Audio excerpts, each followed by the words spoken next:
మొక్కజొన్న గారెలు తయారీ విధానము. ఈ మొక్కజొన్న గారెలు చాలా రుచిగా ఉంటాయి.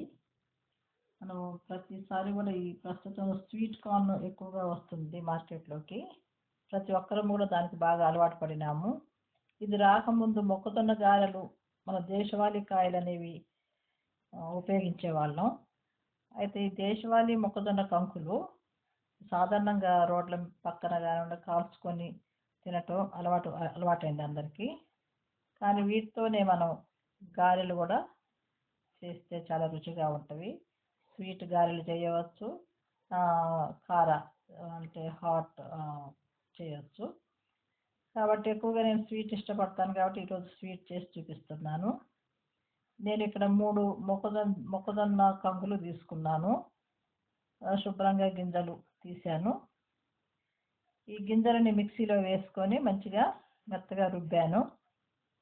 తర్వాత దానికి ఆ 3 కంకులకు సరిపడా ఒక సుమారు 150 గ్రాముల బెల్లం కూడా మిక్సీ చేశాను. మిక్సీ చేసి ఈ యొక్క ముందు తయారు చేసుకున్నటువంటి ఈ కంకుల పిండికి కలిపిన.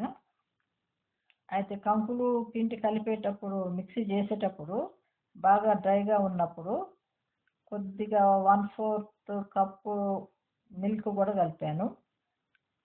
తర్వాత 2 ఇలాచి వాటికి యాడ్ చేయటం జరిగింది. ఈ విధంగా పిండిని తయారు చేసుకున్న తర్వాత మరి మనం సాధారణంగా మనం గారెలు చేసుకునేటప్పుడు ఎట్లా ఉంటుంది కాన్సిస్టెన్సీ, ఆ విధంగా పిండి తయారవుతుంది. తర్వాత ఒక ప్లాస్టిక్ పేపర్ మీద కొద్దిగా ఆయిల్ అప్లై చేసి ఈ పిండిని వేసుకొని గారెల మాదిరిగా చేసి ఆ మూకుట్లో నూనెలో వేయటం జరిగింది. ఈ హై ఫ్లేమ్ పెట్టకూడదండి, మీడియం ఫ్లేమ్లో చేయటం మంచిది. ఎందుకంటే హై ఫ్లేమ్లో పెడితే అది ఇచ్చకపోయే అవకాశం ఉంది. మీడియం ఫ్లేమ్లో జాగ్రత్తగా అది ఉడికే విధంగా ఆయిల్ వేడైన తర్వాత వేసుకొని చేస్తే చక్కగా పొంగుతవి గారెలు. ఈ స్వీట్ కాబట్టి తొందరనే కాలుతవి. నేను 3 కంకులకి సుమారు ఒక 22 వరకు ఈ మొక్కజొన్న గారెలు వచ్చినవి.